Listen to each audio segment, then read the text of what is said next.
आज जो स्थिति देश के अंदर बन रही है, जो स्थिति हकीकत है वो अलग है और जो हमें दिखाई जा रही है वो अलग है। हम आज बात करने आए हैं इस संविधान की किताब, वो संविधान जो बाबा साहब अम्बेडकर ने बनाया, हर इस देश के नागरिक के लिए, चाहे वो अमीर है, गरीब है, कमजोर है, ताकतवर है, सबके लिए समान रूप से बने। लेकिन आज हालत क्या होगी? अभी आज मोदी जी आए, ऑपरेशन सिंदूर की बात करने के लिए आए। ये कह रहे थे कि जिन लोगों ने हमारी माताओं बहनों का सिंदूर उजाड़ा, हमने उनको तबाह कर दिया। मैं कहना चाहूंगा, वो कौन चौकीदार था जो चौकीदारी पे बैठा रहा और आतंकवादी आके हमारी 26 बहनों के सुहाग को उजाड़ के चले गए? उस चौकीदार का नाम बताइए। किसको जिम्मा सौंपा इस देश का, जिसने कहा कि मैं चौकीदारी करूंगा? आज देश से जो पैसा ले लेके विदेशों के अंदर लोग भागे, तो चौकीदार क्या कर रहा था? ये बात मैं उससे पूछना चाहूंगा। सही कह रहे थे कसवा साहब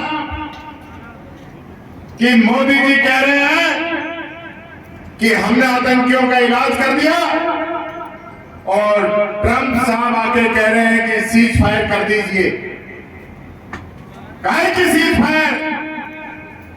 किस चीज की सीज फायर? किन शर्तों पे आपने सीज फायर की?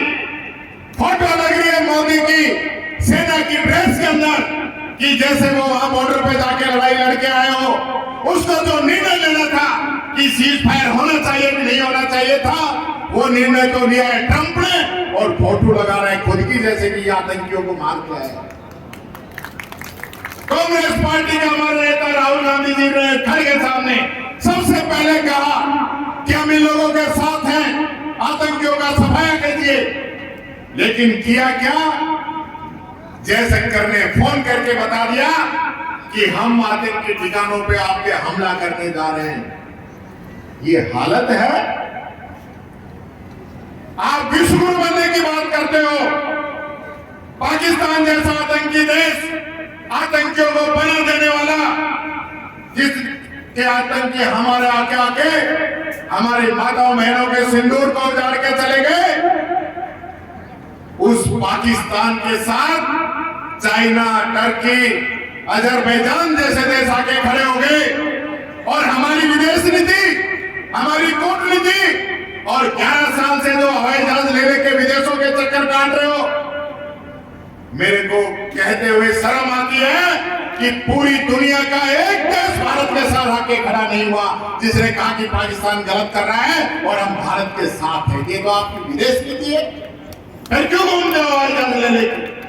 एक दोस्त नहीं बना पाए पूरी दुनिया के अंदर जो भारत के आके साथ खड़ा हुआ हो।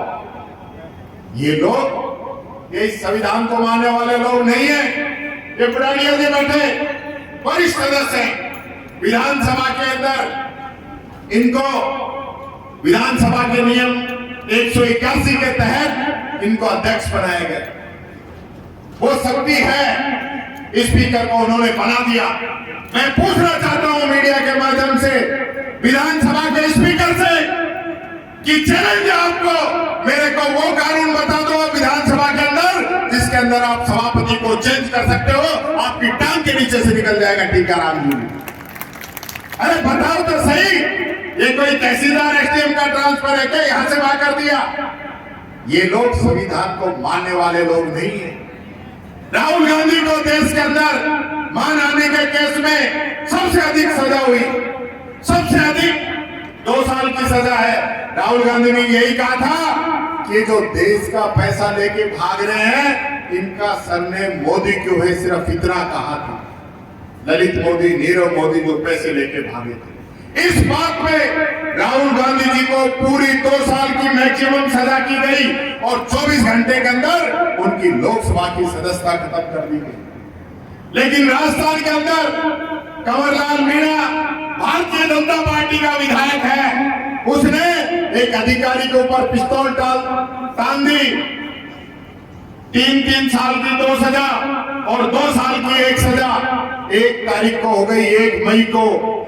आज 21 दिन हो गए, 21 दिन। राहुल गांधी को 1 दिन में सस्पेंड और कंवरलाल मीणा पे 21 दिन में भी निर्णय नहीं। ये इस संविधान की किताब का उल्लंघन है। 2013 का सुप्रीम कोर्ट का आदेश है लिली थॉमस के केस में कि सदस्यता तुरंत तत्काल उसी तारीख से समाप्त कर दी जाएगी। तो भाई क्यों नहीं कर रहे हो आप? क्यों नहीं कर रहे हो आप? क्या इसलिए आप इन पदों पे बैठे हो? जिस संविधान की रक्षा कांग्रेस ने की, जिस संविधान को बाबा साहब अम्बेडकर के नेतृत्व में बनाया गया, जिस देश की आजादी के लिए हजारों लाखों लोग कुर्बान हो गए, शहीद हो गए, हमारी माताओं बहनों ने अपना सुहाग तक उसके लिए कुर्बान कर दिया, और आज उस आजादी को आप खत्म करने पे तुले हुए हो। ये बातें कोई मीडिया नहीं बताता। मैं कल भी कह रहा था कि मीडिया ये लिखता है कि टीकाराम जूने ने पूछा कि कंवरलाल मीणा की सदस्यता समाप्त क्यों नहीं की। मैं कहता हूं मीडिया कहे कि 21 दिन हो गए, ये भारतीय जनता पार्टी की सरकार उनकी सदस्यता क्यों नहीं समाप्त करा रही है। एक बयान बीजेपी वालों का लगाए और एक बयान कांग्रेस वालों का लगाए, जनता को पता चल जाए कौन क्या चाहता है।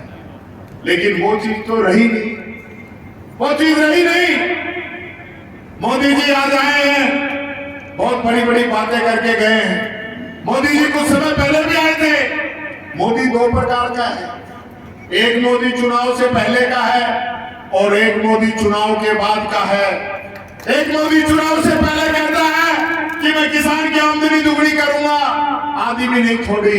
एक मोदी वो कहता है कि मैं महंगाई को खत्म करूंगा, महंगाई 75 साल के इतिहास में चरम पे है। वो मोदी कहता है लाल डायरी की बात करता है। वो मोदी कहता है कि हरियाणा के बराबर डीजल पेट्रोल होना चाहिए। वो मोदी कहता है कि मैं भ्रष्टाचारियों को जेल के अंदर डालूंगा। और आज वही मोदी, आपने देखा होगा कल महाराष्ट्र के अंदर भी छगन भुजबल ने वापिस भारतीय जनता पार्टी के मंत्री के रूप में वापिस शपथ ले ली है और ईडी ने केस वापिस कर लिया है।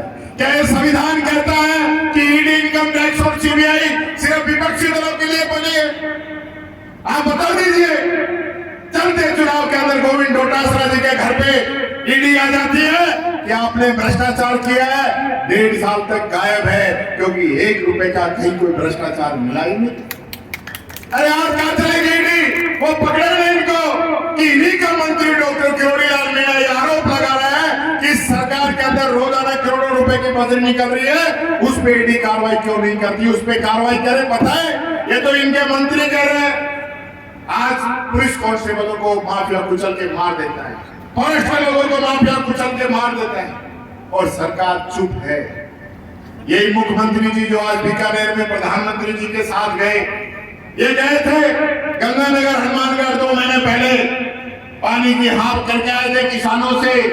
जाने के बाद में किसान को तो पानी की छोड़ दीजिए, पीने तक का पानी ये लोग नहीं दे पा रही। है हालत इस सरकार की हो रही।